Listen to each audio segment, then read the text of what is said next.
Cek. And nah, mantap. Sekarang gue lagi sama Arif Data. Siap.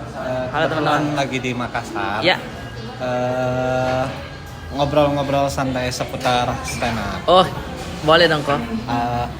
Penasaran beda kultur. Ini kan hitungannya lu udah komika nasional.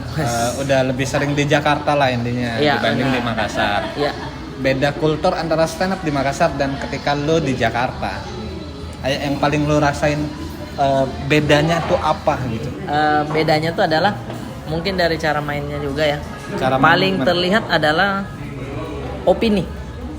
Makassar tuh opininya, Jakarta tuh apa-apa opini, terus sudut pandangnya kayak kalau menurut gue ya gini kalau begitu tuh. Nah, sementara kami di Makassar tuh, saya kemarin dari sana ya, ternyata itu situasi yang kita bangun adalah situasi komedi. Maksudnya nggak paham gue. paling contoh ya dari materi-materi saya yang awal-awal tuh, bukan materi saya sih, materinya teman gitu. Ya, yang contoh Misal, ya. iya. Saya tadi naik beca nih. Mau naik beca, saya bilang sama tukang becanya. Ini materinya Patri ya. Deng, ada lurang tak, Deng? Lurang tuh apa? Lurang itu penumpang. Oh, ada Ya, penumpang. ada lurang tak, Deng? Nggak ada. Ada lurang tak, Deng? Nggak ada. Oh, bukan begitu. Sorry. Misalkan tukang becanya bilang, "Becak, Kek. Mau naik becak Mau enggak?" naik becak. Iya. Enggak, Deng. Enggak. Terus dia bilang lagi, "Becak, Kek." Enggak, Nggak, Deng. Deng. Iya, terus dia bilang, "Ya udah, turun dari becak saya kalau gitu." Itu tuh kita kan membangun. Itu tuh saya suka, dan anak-anak kebanyakan materinya begitu juga. Kejadian, ternyata. Terus dasarnya dia ngomong kayak gitu apa? Ya memang karena di kepala kita itu sudah terbangun sketsa komedi kok.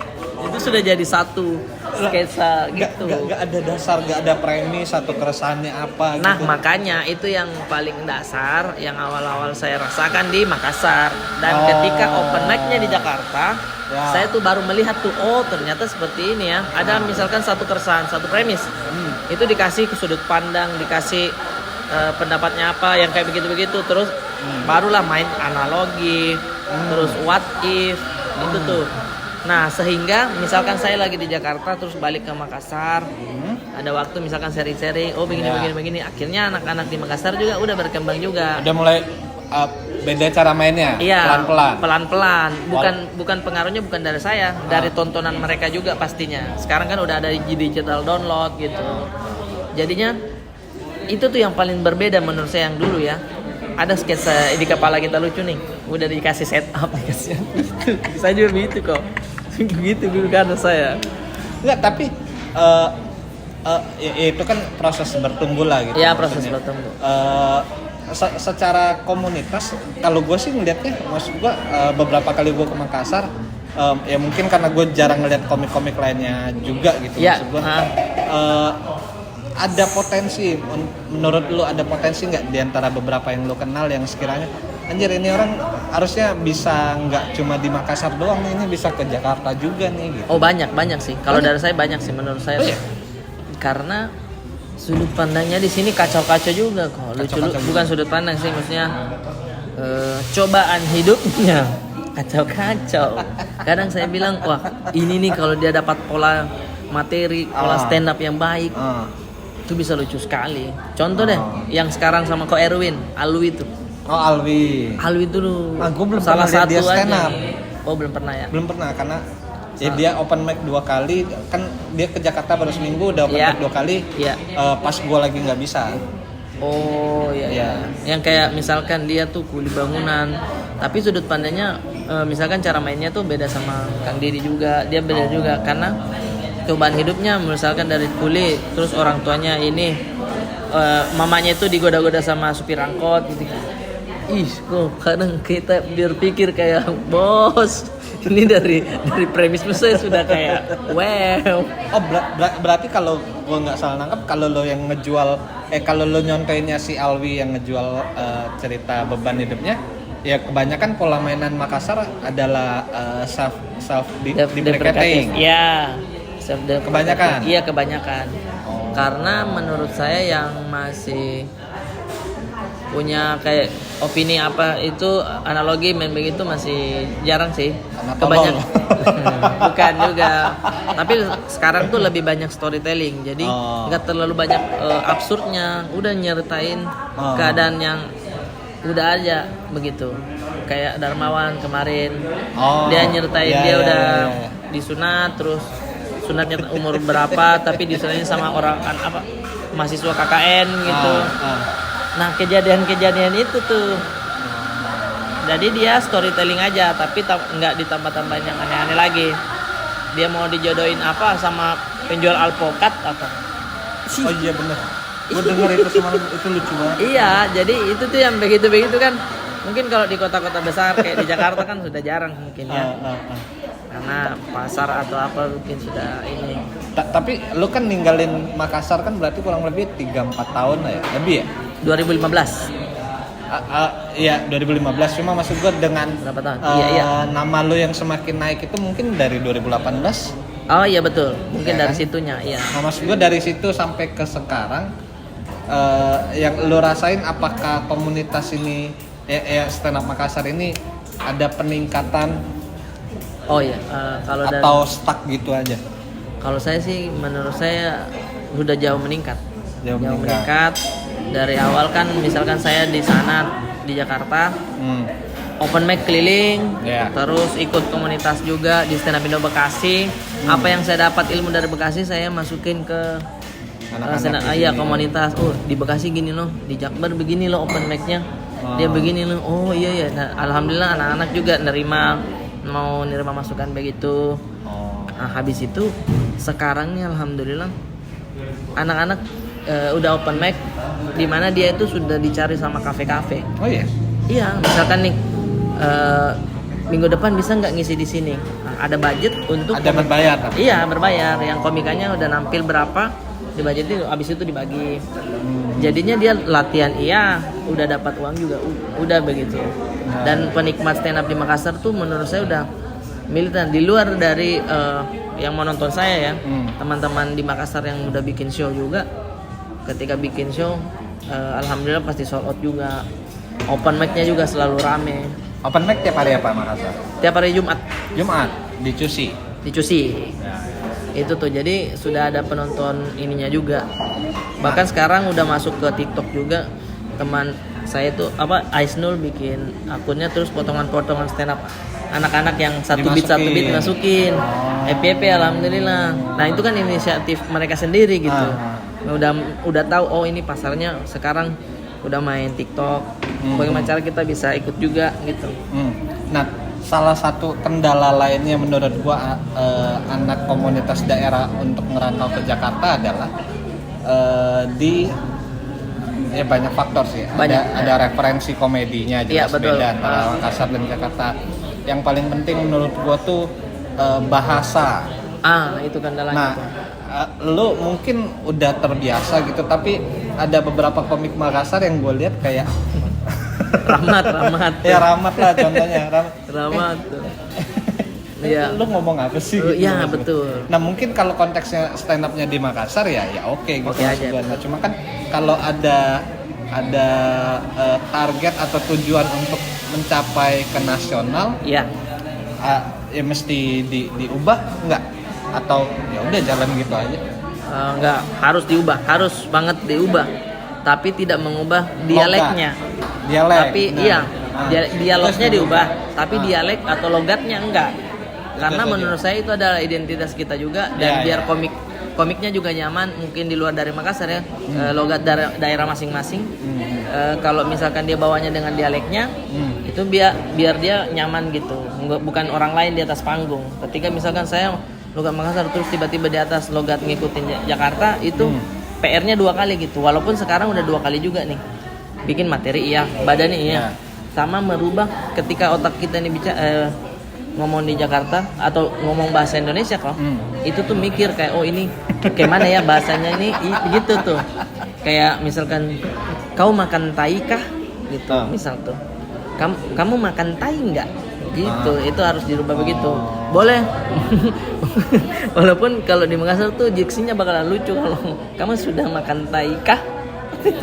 Tapi kadang kan ada delay orang di Jakarta kalau deng, gimana ini maksudnya gitu.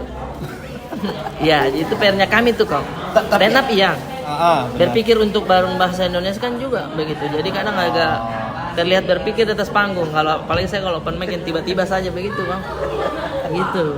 Tapi emang maksud gua emang ini gua beneran nggak tahu ya, cuma kayak nanya apakah emang ada beberapa kata di Makassar yang emang sulit diartikan ke Indonesia, karena ketika yang pas gua sama Rahmat dulu itu dia tuh sering ngomong diksi Makassar yang ketika gua tanya itu artinya apa, dia pun aduh apa ya. Betul. Saya juga kadang begitu tuh. Oh iya. Kayak misalkan ada nih diksi Makassar yang kayak aduh bagaimana cara menjelaskan ini ya? Karena kami tuh berbeda sama teman-teman kita di timur. Oh. Timur, Bang Ari, Ali Akbar. Ya. Itu tuh tetap bahasa Indonesia, cuman dialeknya sih yang naik nurun ini. Itu benar. Iya kan? Kok di mana kok? Misalnya begitu-gitu. Kami ada imbuhan-imbuhan yang orang itu harus tahu kalau dia lahir di Makassar. Ada mie, ada to, ada ini. Jangan mie. Mie-nya itu berbeda juga. Berbeda lagi. Jangan mie, ambil mie atau bagaimana mie? Nah itu tuh kalau misalkan kita bilang jangan mie, janganlah. Ya. Bagaimana mie? Masa bagaimana lah? Nah, beda lagi tuh artinya kok. Jadi ada yang beberapa kayak bagaimana ya menjelaskannya gitu. Contoh juga nih diksi yang menurut saya agak lumayan lama yang saya pikir untuk gimana ya biar level lucunya itu sama setara dengan diksi Makassar. Ada materi saya soal Adi yang dia lupa HP-nya, terus dia bercanda seolah-olah dia tahu, dia bilang kalau di Makassar itu saya bilang Adi HP-mu kau lupa, dia bilang patol mah itu tuh kalau di Makassar lucu banget. Kalau di Makassar patol itu kayak patolo-tolo, kau bodoh-bodoh, kau bodohi saya gitu. Patol mah itu tuh lumayan lama tuh untuk saya dapat diksi kau bohongi saya itu menurut saya udah setara, tapi dikasih gestur goyangan. Iya. Kalau tidak ada goyangan kau bohongi saya, enggak lucu. Ya kurang. Benar. Kalau patol kalau saya sebut patol di Makassar pasti woy, kena, lucu banget. Karena waktu itu saya bukan open mic, jadi openernya dia di Uang Panai. Iya. Saya pakai diksi patol mak di situ, itu kena. Lucu banget. Alhamdulillah. Nah, pas Teta kan masih saya masukin tuh di setlist. Dan itu tur, jadi harus dirubah. Apa ini ya? Jadi saya kau bohongi saya, tapi kurang. Saya kasih kau bohongi saya. Harus ada intrik-intrik goyangan kok, mohon maaf. Ya gitu kita. Kurang kami di verbal, kurang kami. Iya. Gitu. Dan memang kalau dipikir itu juga kan suka goyang-goyang itu, masuklah ini gitu. Jadi ada PR-nya kami, menurut saya. Teman-teman di Makassar tuh PR-nya harus itu, maksudnya yang harus dia siapkan kalau dia keluar ya. Tapi untuk kayak lu awal-awal apakah ya kan ketika sebelum lu ngerantau ke Jakarta kan lu pasti udah berapa lama dulu nih di stand up Makassar kan? Iya. Pasti udah punya materi dulu yang mungkin materi di Makassar gitu. Iya, betul. Apakah materi itu yang ketika lu ke Jakarta cuma lu translate bahasanya atau lu buat materi baru? Tidak ada materi Makassar yang kena di Jakarta. Tidak ada. Ini saya jujur. Dari saya Suca itu materi ini ada tabungan. Saya Suca nggak ada yang ketawa, open mic nggak ada. Karena itu sketsa sketsa situasi lucu. Sementara pandangan orang kan kalau di Jakarta beda pasti. Nggak masuk akal ini. Gitu. Terlalu orang Jakarta logikanya jalan bos. Bukan orang Makassar logikanya tidak jalan, cuman beda referensi komedi aja gitu. Iya. Nah, akhirnya beberapa materi yang menurut saya enggak bisa nih udah saya buang. Simpen kalau untuk di sini. Ya, gitu. Dan itu pun juga kalau saya rasa kayak saya bawain itu lagi kayaknya udah agak geli gitu. Bawain itu lagi gitu. Kayaknya bikin tuh di Jakarta kok. Ngobrol sama Bang Wawan, banyak teman-teman stand up Indo Bekasi paling sering juga yang saya lihat begini cara mainnya ya. Begini kan waktu itu yang kita takutkan adalah open mic di Bekasi dan Jakbar. Jakbar komik-komik senior banyak. Iya, kadang-kadang lah. Kadang-kadang. Paling sering di situ, jarang yang mau ke misalkan daerah mana gitu. Kalau Bekasi komik senior memang jarang, tapi teman-temannya kalau kita tidak lucu, oh banyaknya dia sulap-sulapnya, banyak dia gimmick-gimmicknya yang kayak kalau kita tidak lucu mending duduk deh, tidak usah open mic gitu. Dan itu tuh melatih mental. Oh iya benar. Melatih mental kita kayak. Di sini lu lihat gimana mental anak-anak stand up Makassar sendiri? Di awal. Dibanding dengan, ya kan lu udah keliling lah, Iya. open mic di Jabodetabek. Iya benar. Di awal itu ketika dia ngebum kayak gitu kok kurang, kami masih kasihan dia ini, aduh gimana ini.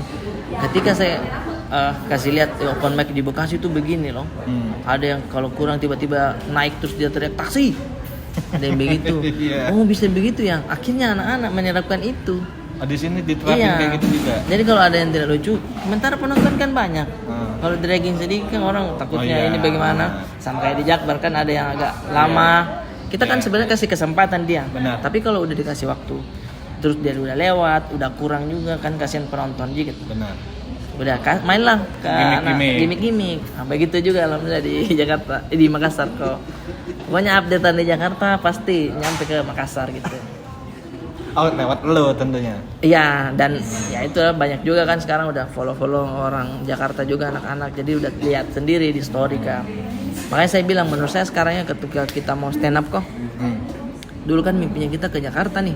Ya. Untuk semuanya pusatnya ada di Jakarta. Benar.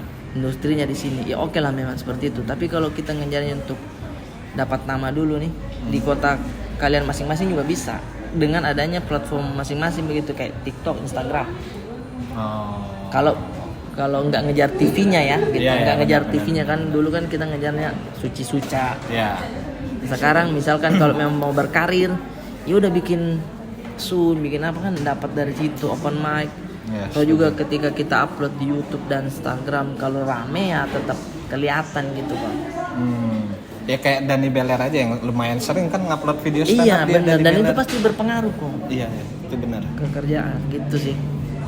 Lu sendiri masih ngalamin kesulitan di tahap yang lu sekarang di Jakarta, masih harusnya udah nggak sesulit dulu lah ya ininya, apa penulisan materinya, mentalnya. Penulisan materinya masih tetap merasa sulit. Maksudnya tahu lah sudah pakemnya, oh begini saya caranya nulis nih. Tapi saya masih tetap butuh untuk kombut. Makanya saya sering ngomongin Ko Erwin, Bang Wawan, Bang Awe tuh. Karena saya butuh sudut pandang yang menurut saya bisa percaya nih. Kayak Ko Erwin nih, saya senang kalau ngobrol sama Ko Erwin. Dia bisa ngasih logika dan ngasih komedi dengan baik gitu menurut saya. Karena walaupun saya sudah yakin dengan ini lucu nih, tapi saya tidak belum deh kayaknya ini. Saya coba kasih orang karena itu bakal membuka lagi cabang sudut pandang baru dan komedi baru. Dan menurut saya yang paling saya takutkan ketika kita makin besar nih kok. Ada perasaan ada di atas awan sehingga keresahan itu udah hilang. Misal kita alhamdulillah nyaman nih dengan pendapatan kita, sama keluarga ada gitu-gitu tuh. Itu kadang membuat aduh terlalu nyaman nih kita. makanya kadang tuh bagi saya stand up comedian tuh harus melihat ke bawah, terus melihat siapa nih yang open mic orang baru. Kita lihat bagaimana sekarang model komedinya. Sehingga kita tidak ketinggalan jenis komedi terbaru itu. Wah, sangat komik sekarang tuh. Bener. Iya kan? Dan tiba-tiba begini sekarang mainnya begini ya. Gitu. Tapi menurut gua untuk sekelas lu sekarang harusnya udah nggak ada di tahap khawatir soal penulisan materi lah. Nah, menurut gua tuh kayaknya yang lu beberapa kali ketemu mah lebih ke masalah percaya diri aja, yang mana harusnya itu mah udah lucu. PR yang sampai sekarang tuh memang salah satunya, dan yang itu yang paling utama adalah percaya diri. Saya tuh paling cepat goyang, paling masih merasa kayak aduh bagaimana nih saya gitu, masih merasa tidak percaya diri kok. Nah, makanya itu salah satunya untuk saya selalu masih butuh kombut, masih butuh diyakinkan bilang ini udah bagus kok, ini kurang nih gitu. Karena kalau gua sebaliknya lu, Rif. Gimana tuh?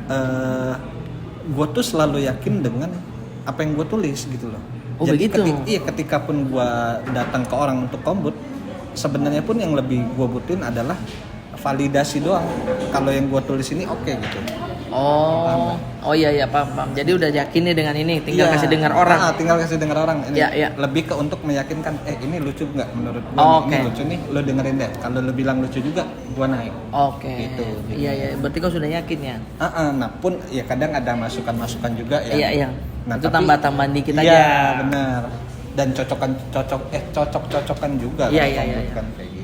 Berarti beda-beda orangnya, beda-beda. Benar. Iya, beda-beda jenis orang. Ada yang udah lah tiba-tiba di atas dapat punchline aja, ada Iya. juga cuma naik premis begitu. Benar. Terakhir, Siap. kira-kira dari sekian banyak komik Makassar, siapa yang sekiranya ada peluang menurut lu? Yang Aduh. peluangnya paling gede banget. Aduh. Ini deh, bukan untuk jangan kita bicara menjadi komik nasional. Kemungkinan kan stand up fest akan ada, Oh gitu. Ya. akan ada street comedy lagi Ya. yang lu jagoin. Agak berat juga kalau dibilang dijagoin ya. Ya bukan Lebih ya, ke saya yang suka aja. bukan cuma suka, tapi yang sekiranya menurut lu ini peluang dia gede nih di Jakarta. Oke. Kalau dari segi materi dan cara delivery-nya itu saya suka Darmawan. Yang kemarin ya. Yang kemarin tuh. Karena menurut saya lihat dia beberapa kali open mic tuh, dia bisa menulis komedi dengan situasi yang lagi ada sekarang. Misal contohnya situasinya di open mic bagaimana dia bisa nggak langsung masuk materi gitu dan tetap lucu, bahas yang sekitar dulu gitu. Oh. Jadi itu kan menurut saya ada sense ya. humor yang tajam dengan Benar setuju. dengan yang kayak begitu kan. Contoh dia menampil di mumpung belum tenar, dia bahas soal saya diajak ini dan itu menurut saya bisa nih. Dia ndak mengandalkan materi yang sudah jadi gitu. Ya nggak langsung masuk ke materi Betul. plug gitu.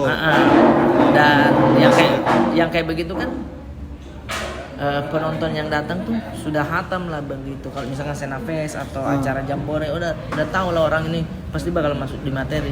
Tapi ketika ada orang yang lagi bahas yang betul-betul lagi baru banget di situ yang dirasakan, tuh percayanya pasti lebih besar gitu. Kayak Bang Rispo bahas ini disuruh pakai jaket tapi panas itu kan orang rasain di situ. Nah, kemampuan itu tuh banyak komik yang mungkin punya tapi dia memilih untuk udahlah masuk setlist langsung. Gitu. Ada beberapa nama lagi cuman untuk saat ini itu dulu. Darmawan. Siap. Terima kasih. Sama Arif Lata. Pak Erwin. Sukses untuk panteng ini. Panteng Serino. Susah banget jemput. Jadi saya ganti ini Panteng Sarana. Sama. Kan diribetnya panteng. Itu bukan sirinunya. Siap-siap. Terima kasih, Dari orang baja yang sampai jumpa. mantap.